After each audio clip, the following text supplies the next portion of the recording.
India से बुरी तरीके से पिटने के बाद अब पाकिस्तान अपनी सुरक्षा को लेकर डरा हुआ है।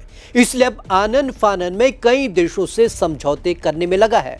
सबसे पहले वह जाकर अमेरिका की गोद में बैठ गया और अब उसने सऊदी अरब के साथ एक समझौता किया है। नमस्कार, मैं हूं विवेक शर्मा। पंजाब केसरी नवोदय टाइम्स देख रहे हैं आप। सऊदी अरब क्राउन प्रिंस मोहम्मद बिन सलमान और पाकिस्तानी प्रधानमंत्री शहबाज शरीफ ने बुधवार को एक रक्षा समझौते पर साइन किए हैं।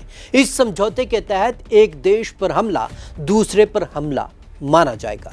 ज्वाइंट स्टेटमेंट में क्या कहा गया? दोनों देशों ने एक ज्वाइंट स्टेटमेंट में कहा है कि यह समझौता दोनों देशों की सुरक्षा बढ़ाने और विश्व में शांति स्थापित करने की प्रतिबद्धता को दिखाता है।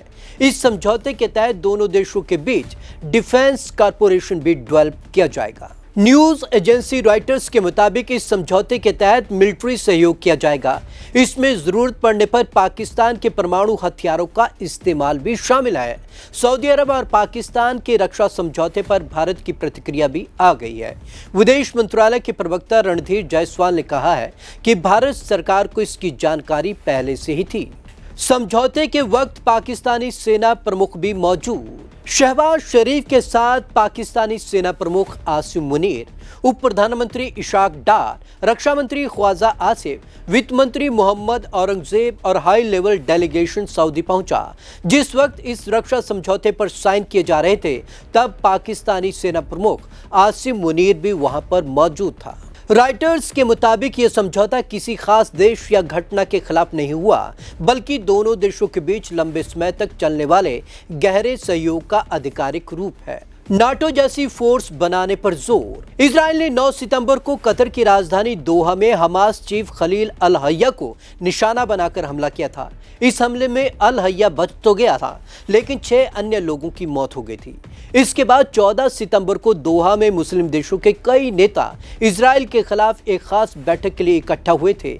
यहां पाकिस्तान ने सभी इस्लामी देशों को नाटो जैसी ज्वाइंट फोर्स बनाने का सुझाव दिया था। पाकिस्तान के उप प्रधानमंत्री मोहम्मद इशाक डार ने एक ज्वाइंट डिफेंस फोर्स बनाने की संभावना का जिक्र करते हुए कहा था कि न्यूक्लियर पावर पाकिस्तान इस्लामिक समुदाय उमाह के साथ अपनी जिम्मेदारी निभाएगा। यह समझौता औपचारिक संधि नहीं। अफगानिस्तान और इराक में अमेरिका के राजदूत रह चुके जलमय खलीलजाद ने भी इस समझौते पर बयान दिया।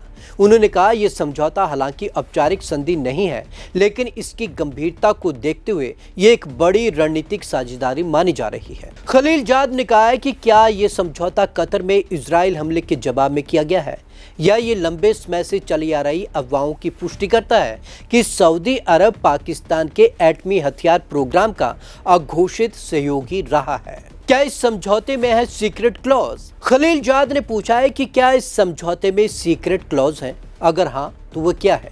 क्या ये समझौता बताता है कि सऊदी अरब अब अमेरिका की सुरक्षा गारंटी पर पूरी तरह निर्भर नहीं रहना चाहता है? पाकिस्तान के पास परमाणु हथियार और ऐसे मिसाइल सिस्टम है जो पूरे मिडल ईस्ट और इजराइल तक मार कर सकते हैं। कुछ रिपोर्टों में ये भी कहा गया है कि पाकिस्तान ऐसे हथियार भी डेवलप कर रहा है जो अमेरिका तक पहुंच सकते हैं। आपको हमारी ये रिपोर्ट कैसी लगी? कमेंट बॉक्स में जरूर कमेंट करें। विवेक शर्मा को दीजिए इजाजत। नमस्कार।